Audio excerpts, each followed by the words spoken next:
Shalom Bapak Ibu, Saudara yang dikasihi Tuhan.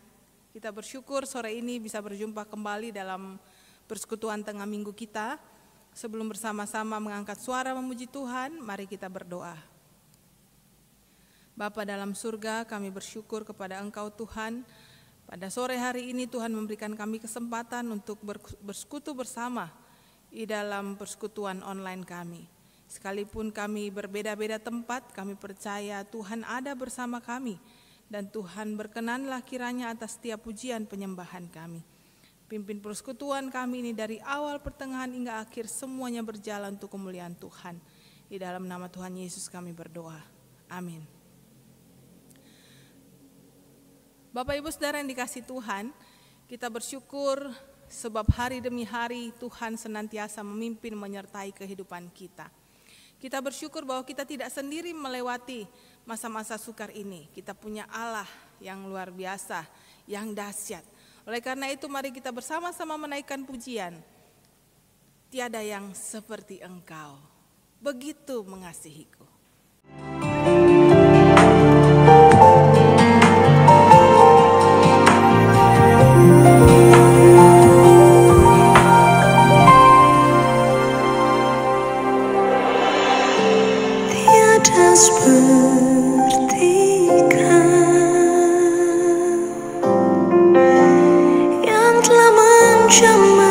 Segenap hatiku,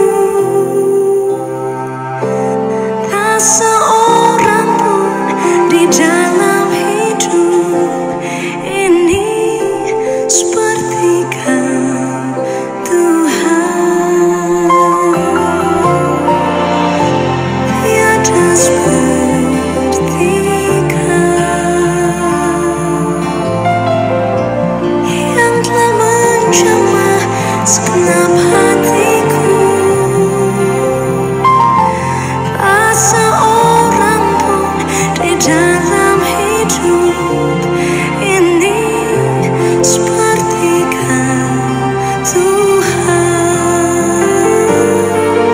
Kasih-Mu seperti sungai mengalir, kuasa-Mu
yang dikasihi Tuhan, sore hari ini kita akan bersama-sama mendengarkan firman Tuhan yang akan dibawakan oleh Ibu Pendeta Foni Samuel.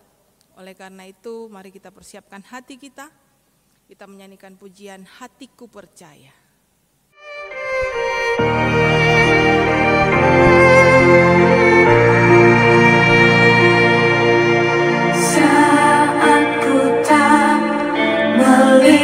Jalanmu saat ku tak mengerti rencanamu, namun tetap ku pegang janjimu.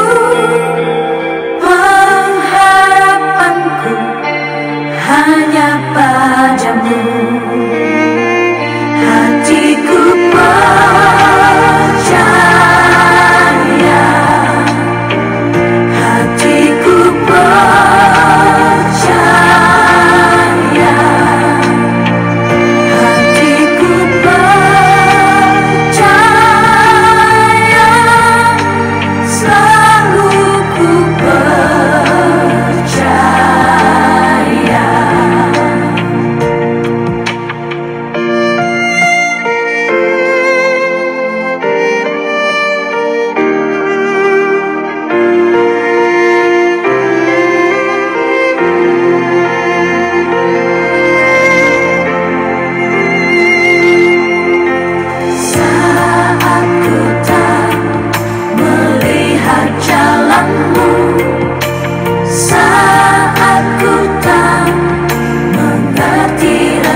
Saudara-saudara yang terkasih di dalam Tuhan, dimanapun kita berada, kita bersyukur boleh berjumpa lagi di dalam ibadah tengah minggu pada sore hari ini.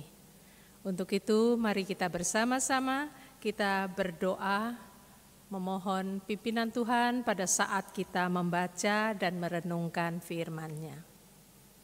Kita berdoa. Ya Bapa Surgawi, puji dan syukur kami naikkan karena Engkau tidak pernah meninggalkan kami. Engkau selalu menyertai kami. Apapun yang terjadi di dalam kehidupan kami, Engkau mengetahui dan Engkau siap menghibur, siap menguatkan, siap menegur, dan siap untuk menopang kami. Dan kami boleh hidup seperti yang Tuhan kehendaki. Dan ketika kami tidak sepenuhnya turut dan taat kepada Tuhan di dalam firman Tuhan, ternyata Engkau juga begitu panjang dan sabar menanti kami dan mengampuni kami agar kami boleh berbalik dan dengan setia mentaati firman Tuhan, dan Engkau kembali memberkati kami karena Engkau selalu siap mengasihi kami. Terima kasih Tuhan. Kiranya pembacaan firman Tuhan pada sore hari ini sungguh menjadi makanan rohani dan juga air kehidupan yang mengenyangkan dan menyegarkan jiwa kami. Berbicaralah ya Tuhan, kami siap mendengar dan melakukannya di dalam kasih Tuhan. Di dalam nama Tuhan Yesus, Sang Firman Hidup, kami telah berdoa. Amin. Saudara yang dikasihi Tuhan, dari tema yang akan kita renungkan bersama, lompatan iman, iman seorang Abraham, maka kita bersama akan membuka Alkitab kita dari kitab Kejadian pasal yang ke-12, ayat yang pertama hingga ayat yang ke-9, yang demikian firman Tuhan. Kejadian pasal 12 ayat pertama hingga ayat yang ke-9. Berfirmanlah Tuhan kepada Abram, pergilah dari negerimu dan dari sanak saudaramu dan dari rumah bapamu ini ke negeri yang akan kutunjukkan kepadamu.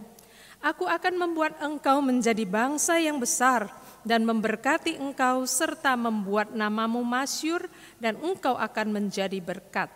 Aku akan memberkati orang-orang yang memberkati engkau dan mengutuk orang-orang yang mengutuk engkau, dan olehmu semua kaum di muka bumi akan mendapat berkat. Lalu pergilah Abram seperti yang difirmankan Tuhan kepadanya, dan Lot pun ikut bersama-sama dengan dia. Abram berumur 75 tahun ketika ia berangkat dari Haran. Abram membawa Sarai istrinya dan Lot anak saudaranya, dan segala harta benda yang didapat mereka dan orang-orang yang diperoleh mereka di Haran. Mereka berangkat ke tanah Kanaan lalu sampai di situ. Abram berjalan melalui negeri itu sampai ke suatu tempat dekat Sikem, yakni pohon tarbantin di More. Waktu itu orang Kanaan diam di negeri itu. Ketika itu Tuhan menampakkan diri kepada Abram dan berfirman, Aku akan memberikan negeri ini kepada keturunanmu. Maka didirikannya di situ mezbah bagi Tuhan yang telah menampakkan diri kepadanya. Kemudian ia pindah dari situ ke pegunungan di sebelah timur Betel. Ia memasang kemahnya dengan Betel di sebelah barat dan Ai di sebelah timur. Lalu ia mendirikan di situ mezbah bagi Tuhan dan memanggil nama Tuhan. Sesudah itu Abram berangkat dan makin jauh ia berjalan ke tanah Negeb. Demikianlah pembacaan firman Tuhan. Yang berbahagia adalah kita membaca, merenungkan, dan melakukannya. Amin. Saudara-saudara, perhatikan sebuah gambar lompatan seseorang yang penuh risiko. Nah, keterangan dari gambar itu dikatakan ada ribuan Muslim Bangladesh seusai acara keagamaan di Tongi, Dhaka. Nah, saking penuh sesaknya penumpang kereta api, ada seorang penumpang melompat menyeberang dari atap kereta barang ke atap kereta penumpang. Sedikit saja dia meleset, kita tidak bisa membayangkan apa yang akan terjadi padanya. Kenapa dia melompat seperti itu? Apakah karena jalan darat penuh sesak? Karena ada ribuan orang sehingga ia melompat untuk segera mencapai tujuannya. Apapun alasan orang tersebut, kita melihat ia telah melakukan sesuatu yang berani atau nekat. Nekat, berani, maupun yakin, saudara, itu beda-beda tipis.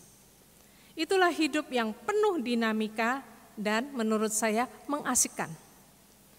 Nah, saudara yang dikasihi Tuhan, kisah hidup Abram seperti yang kita telah baca dari kitab Kejadian pasal 12 tadi, penuh dengan dinamika dan mengasihkan setelah ia mendapat panggilan dari Tuhan dan ketika ia berani keluar atau melompat keluar dari hidup yang mapan menuju ke suatu tempat yang akan Tuhan tunjukkan kepadanya.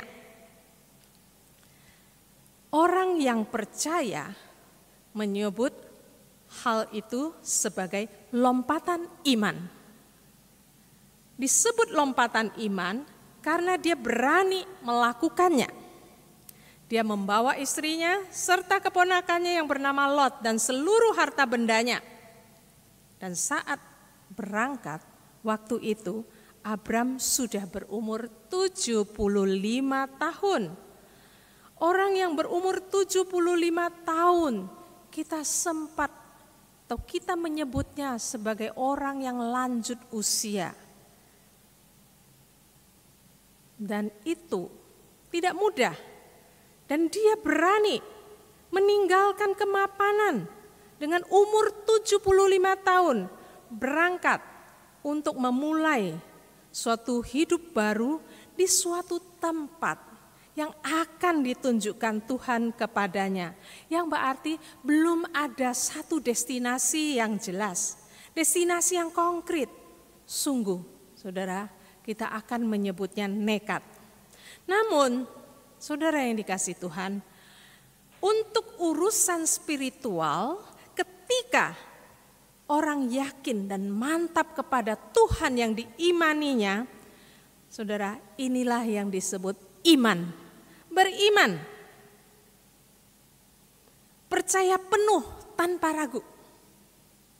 Percaya bahwa di depan Allah sudah menyediakan yang baik dan Allah siap menuntunnya mendapatkan yang baik. Yaitu setiap orang yang beriman kepada Tuhan. Pandangan jauh ke depan penuh harapan. Saudara, waktu awal merebaknya COVID-19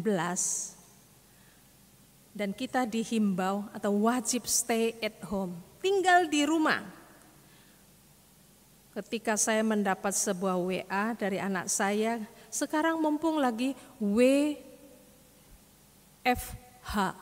Saya pikir WFH itu apa? Lalu saya tanya WFH itu apa? Katanya work from home. Oh, saudara, work from home. Bagi saya pribadi, waktu itu mau stay at home, work from home, tidak ada masalah. Namun, setelah sekian lama itu berlalu, saya mulai merasa jenuh. Pagi hari sesudah urusan spiritual bersama dengan Tuhan, kemudian urus rumah, berkebun, masak, buka WA, menulis sedikit, selesai sehari 24 jam. Esok hari kesibukan yang sama. Saudara-saudara yang dikasihi Tuhan, karena diulang begitu lagi, ulang-ulang lagi. Begitu, atau saya katakan sangat membosankan. Kalau hidup begini terus, tidak ada selingan yang bervariasi atau yang menantang, itu ya saudara-saudara menjemukan. Bahkan ya saudara membuat jenuh.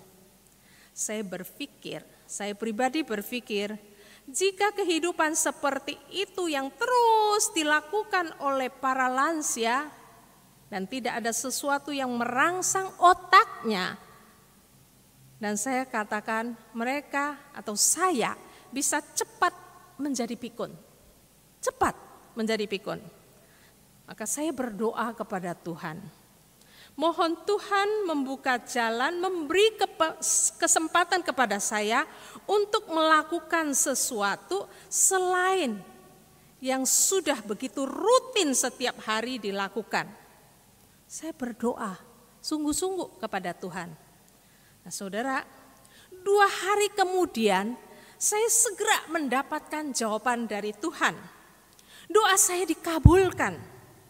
Segera juga setelah saya merasakan Tuhan mengabulkan doa dan itu terjadi, saya bergairah, saya bersemangat. Rasa jenuh, bosan langsung sirna, hilang begitu saja. Saudara-saudara yang dikasihi Tuhan, nah, ketika saya mempersiapkan renungan untuk sore hari ini, saya jadi berpikir, apakah Abram yang hidup dalam kemapanan dan di dalam kenyamanan yang dilengkapi dengan segala harta benda yang berkelimpahan, dia pernah juga berdoa memohon kepada Tuhan agar meningkatkan kualitas hidupnya. Dan Tuhan segera menjawabnya. Lalu Abram mendapat panggilan melayani misi Allah, menjadi berkat bagi segala bangsa, dan Allah berkenan memberi misinya kepada orang yang siap melayaninya. Saudara-saudara yang dikasihi Tuhan, apakah Abram waktu itu ada berdoa memohon itu?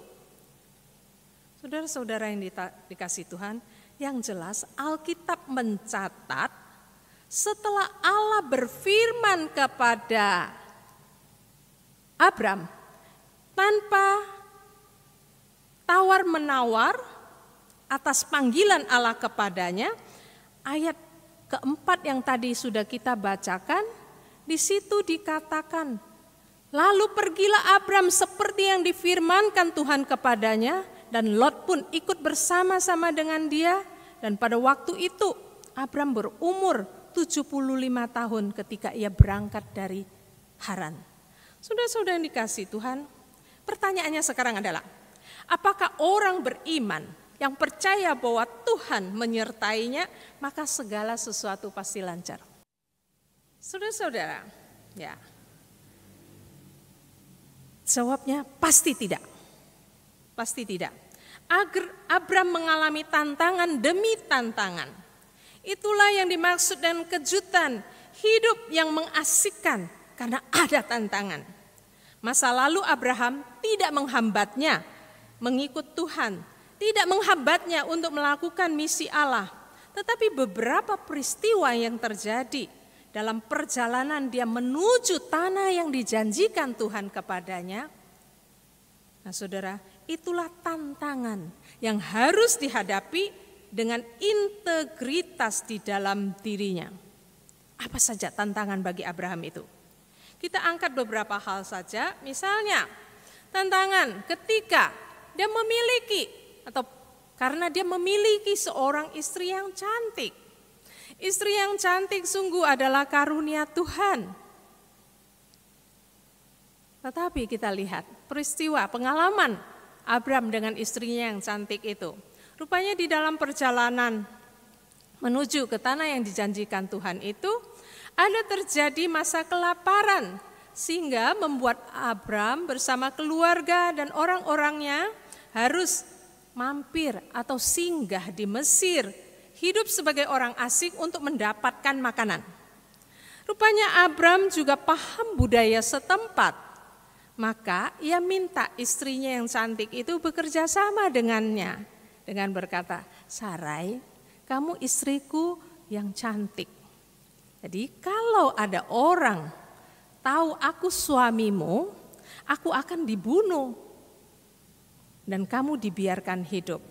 Jadi kalau ada yang tanya statusmu, maka bilang saja kamu adalah adikku, supaya ya aku diperlakukan dengan baik dan dibiarkan hidup karena kamu. Saudara-saudara dikasihi Tuhan, ternyata apa yang dipikirkan Abram itu sungguh terjadi. Kecantikan Sarai istrinya itu menjadi buah bibir dari satu orang ke satu orang yang lain. Bahkan punggawa Raja Mesir Firaun yang mendengar itu menyampaikan ada perempuan cantik yang numpang lewat di negerinya dan tinggal sebagai orang asing. Dan saudara, itu menarik perhatian. Dan saudara, ya sungguh ketika dipanggil, ya Sarai bekerja sama. Mengaku bahwa dia adalah adiknya Abraham. Dan kisah selanjutnya saudara bisa membaca di ayat yang ke-10 hingga ayat yang ke-20. Saudara-saudara yang dikasihi Tuhan, ya Sarai memang adiknya Abram, sekaligus adalah istrinya tercinta. Lalu tantangan yang lain saudara, Lot, keponakan yang ikut berangkat ke tanah perjanjian bersama dengan Abram, rupanya beroleh juga kesempatan untuk menjadi orang kaya. Dan ya, fakta memberitahu kita, di mana ada harta, itulah berkat yang sekaligus juga dapat terjadi konflik kepentingan. Jadi berkat, kekayaan itu adalah berkat yang bisa dinikmati, sekaligus bisa juga menjadi sumber konflik antar manusia. Nah, saat itu, itu juga yang terjadi bagi seorang beriman dalam diri Abram bersama keponakannya yang pasti juga beriman. Ketika konflik kepentingan itu terjadi, saudara, Abram luar biasa. Kita bisa juga membaca dari pasal 12 dari kitab Kejadian ayat 10 sampai dengan ayat yang ke-20. Abram dengan bijak dan hikmatnya mengatasi persoalan yang terjadi itu.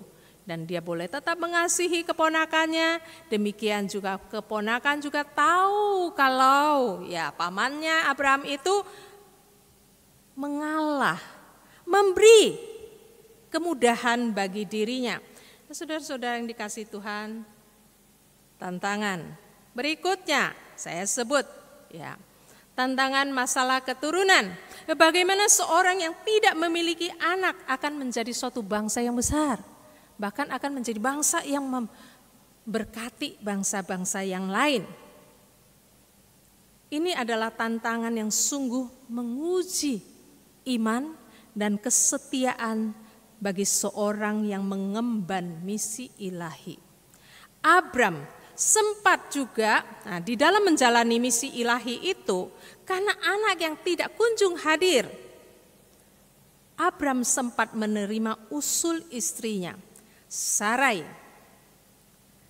Sarai yang cantik, mengusulkan mungkin Abram akan mendapatkan seorang anak dari hambanya, sesuai budaya pada waktu itu juga. Ternyata saudara yang dikasihi Tuhan, setelah Abram menerima usul istrinya, itu bukan rencana Allah bagi mereka. Allah menghendaki anak dari rahim istri Abram, Sarai, istrinya yang sah. Dan atas usul manusia, syukur kita naikkan kepada Tuhan, tidak membelokkan hati Abram yang beriman kepada Tuhan.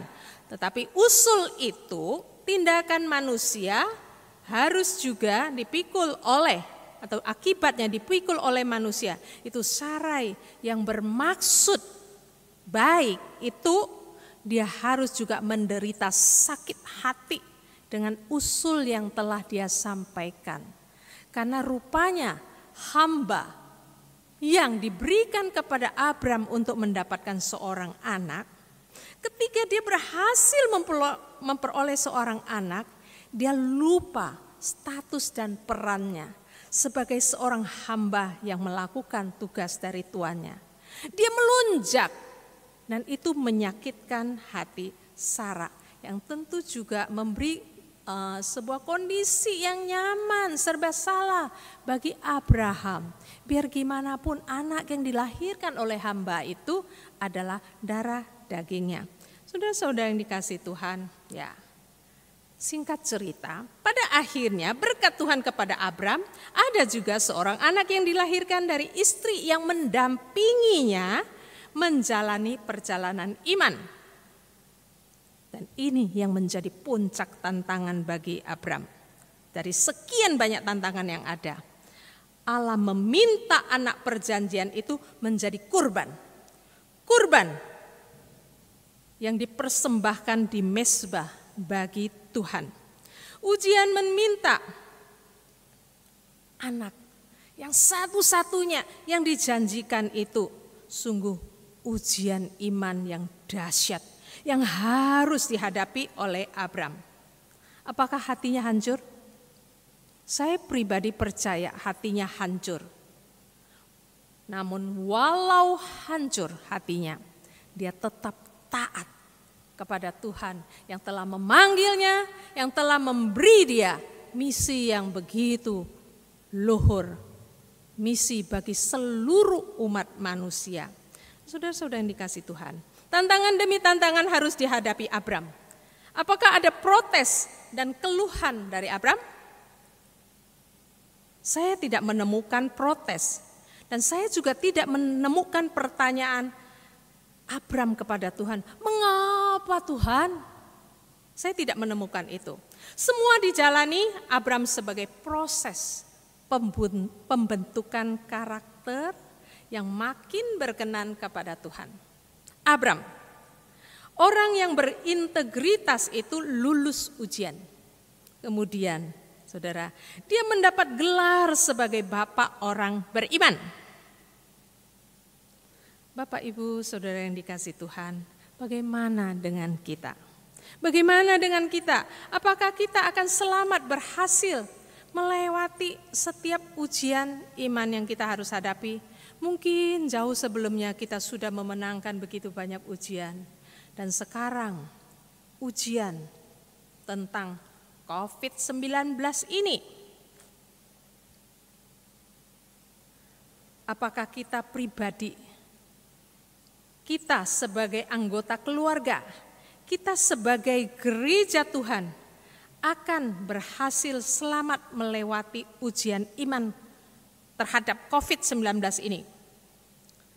Juga dalam hal hidup berdamai berikut segala dampak yang ditimbulkan oleh pandemi kali ini yang dimulai atau merebaknya mulai Maret awal itu. Saudara-saudara, apakah kita dapat hidup damai bersama COVID-19 yang belum kunjung ada tanda-tanda berlalu? Apakah kita akan mengalami juga atau merasakan dampak dari apa yang ditimbulkan oleh COVID-19 dalam pandemi kali ini? Entah masalah kesehatan. Ya saudara, kita bergumul dengan ini. Tapi ketika ada anggota keluarga kita yang mengalami, 2 minggu yang lalu, saya mendapat kabar bahwa adik kandung saya sedang dirawat di Wisma Atlet. Ventilasi telah dipasang baginya. Saudara, saya tidak tahu apakah masa-masa kritis itu telah lewat. Tidak boleh dikunjungi, bersyukur ada HP yang bisa dihubungi. Saudara-saudara yang dikasihi Tuhan, itu tantangan tentang kesehatan yang berkenaan dengan COVID itu. Belum tantangan ekonomi, pribadi, global, atau mendunia. Saudara-saudara yang dikasihi Tuhan, berbagai ekses akibat ditimbulkan itu begitu banyak. Ya, apakah kita selamat melakukannya, melewatinya, dan bersyukur kiranya Tuhan menolong kita. Setelah ujian iman ini, kita boleh melompat, lompatan iman yang lebih dekat kepada Tuhan. Ya saudara, gambar orang melompat tadi seperti yang saya ajak saudara perhatikan. Ya, kita perhatikan lagi gambar itu ya. Ada orang yang melompat maju dengan satu kaki di depan. Perhatikan, satu kaki di depan. Dan kaki yang satu lagi menyusul di belakang. Dalam masa waktu dia melompat itu, orang itu tidak mengganti posisi kaki, melainkan memakai seluruh kekuatan yang telah dikerahkan itu terus maju, tidak boleh kendor. Jadi seluruh kekuatan yang dikerahkan oleh di dalam dirinya harus terus maju, tidak boleh kendor. Jika sedikit saja dia kendor, dia bukan hanya tidak mencapai tujuan, bahkan dia akan jatuh. Bukan hanya jatuh, bahkan hancur. Saudara-saudara yang dikasihi Tuhan, itulah ujian iman bagi kita. Kita tidak mau hancur. Kita mau menjadi pemenang. Pemenang dari perjuangan iman. Saudara-saudara yang dikasihi Tuhan, mari kita belajar dari Abram yang kemudian namanya diganti menjadi Abraham. Dimanapun tempat Abraham maju, Alkitab mencatat dia juga berhenti untuk membangun mezbah, menyapa dan menyembah Tuhan. Yang berarti Abraham percaya bahwa ia tidak berjalan sendiri, bahwa Tuhan yang memanggilnya itu selalu menyertai perjalanannya. Kawan dalam perjalanan itu, saudara yang dikasihi Tuhan, membuat kita mantap untuk melangkah dan menjadi kawan seperjalanan, di mana di situ kita berbagi rasa, saling menguatkan, saling mendukung, saling menopang, saling menarik, dan saling mendorong. Saudara-saudara, ya, kawan perjalanan itu akan menolong kita melompat.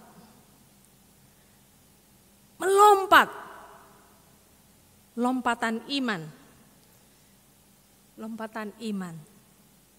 Teladan kita dari seorang yang bernama Abraham. Saudara, ya, menutup renungan kita sore hari ini, lompatan iman Abraham. Ya, ada sebuah lagu di dalam Kidung Jemaat nomor 352, lagu yang sudah kuno sekali. Di situ dengan judul, kalau Kidung Jemaat gitu ya, judulnya itu Hai Jangan Sendirian. Jadi lagunya itu liriknya, hai jangan sendirian jalanmu kau tempuh, bebanmu jadi ringan bersama Tuhanmu. Saya coba menyanyikannya gitu ya. Hai jangan sendirian jalanmu kau tempuh, bebanmu jadi ringan bersama Tuhanmu. Jikalau kau bersusah dan berkeluh kesah, hai pikulah semua bersamanya. Hai pikulah semua bersamanya. Lompatan iman akan terjadi ketika kita berjalan bersama dengan Tuhan yang mau berjalan bersama dengan kita. Amin. Tuhan memberkati kita semua. Mari kita berdoa. Ya Bapa Surgawi, berbicara tentang lompatan iman, mungkin jauh lebih mudah kami membicarakannya ketika kami harus menjalaninya. Ada orang yang telah berhasil dan diberkati oleh Tuhan menjalaninya. Ya Tuhan, kami bersyukur Abram yang telah Tuhan pakai. Dia telah memberi kami teladan iman. Namun kami bukan Abraham. Kami tidak sekuat seperti Abraham.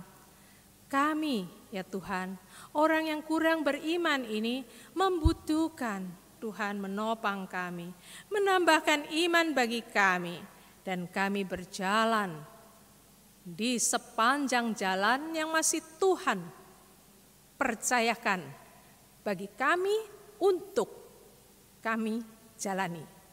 Terima kasih Tuhan untuk janji-Mu bahwa kami tidak pernah berjalan sendiri.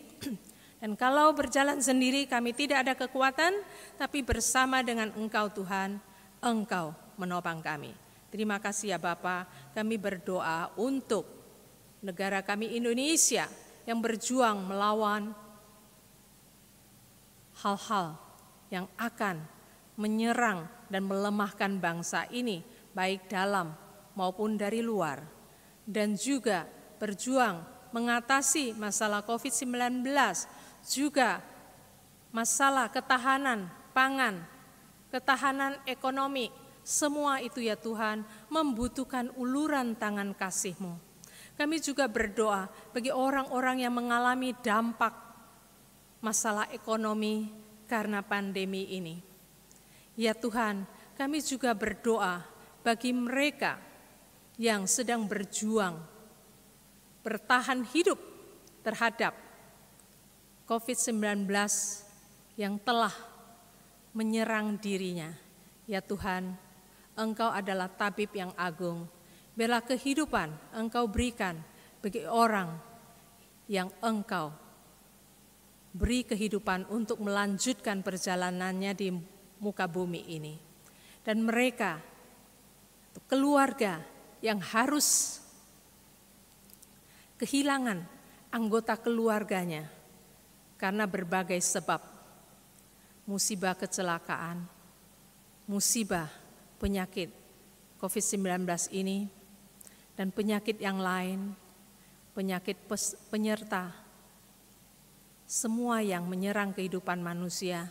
Ya Tuhan, beri kami ketahanan iman untuk terus mengandalkan Engkau. Apapun yang terjadi, kami boleh yakin Engkau hadir dan tidak membiarkan kami berjuang sendiri. Kami berdoa untuk gereja Tuhan yang terus bergerak, berjuang, melakukan misi Allah, mempertahankan dan menopang dan menuntun, membina iman seluruh jemaat yang ada dengan berbagai kendala yang ada. Ya Tuhan, pembatasan jarak sosial, juga usaha memakai alat di dalam ibadah virtual. Ya Tuhan, kiranya semua itu boleh Tuhan pakai dan gereja Tuhan tetap eksis di bumi ini seperti visi dan misi yang Engkau berikan kepadanya. Secara khusus Tuhan kami berdoa untuk kami jemaat GKI Diponegoro Magelang di sini, dan semua umat Tuhan dimanapun mereka berada. Kami di dalam masa-masa seperti sekarang ini melihat Engkau ada bersama dengan kami dan merasakannya. Terima kasih ya Tuhan, kiranya roh penghiburan dari Tuhan juga menyertai setiap umat-Mu seperti Engkau sudah menyertai kami saat ini di sini. Terima kasih ya Bapa. Kami sudah boleh berdoa dan berserah, dan apa yang belum kami sebutkan dalam doa, Engkau tahu yang terbaik, dan mohon Tuhan juga memberikannya tepat pada waktunya. Terima kasih Tuhan. Kami berdoa, memohon, bersyukur hanya di dalam nama Tuhan Yesus. Amin.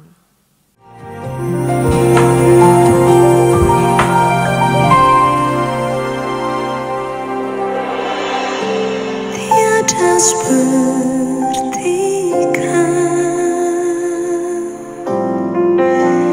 yang telah menjamah segenap hatiku. Tak seorang pun di dalam hidup ini seperti Kau, Tuhan. Tiada seperti Kau.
dalam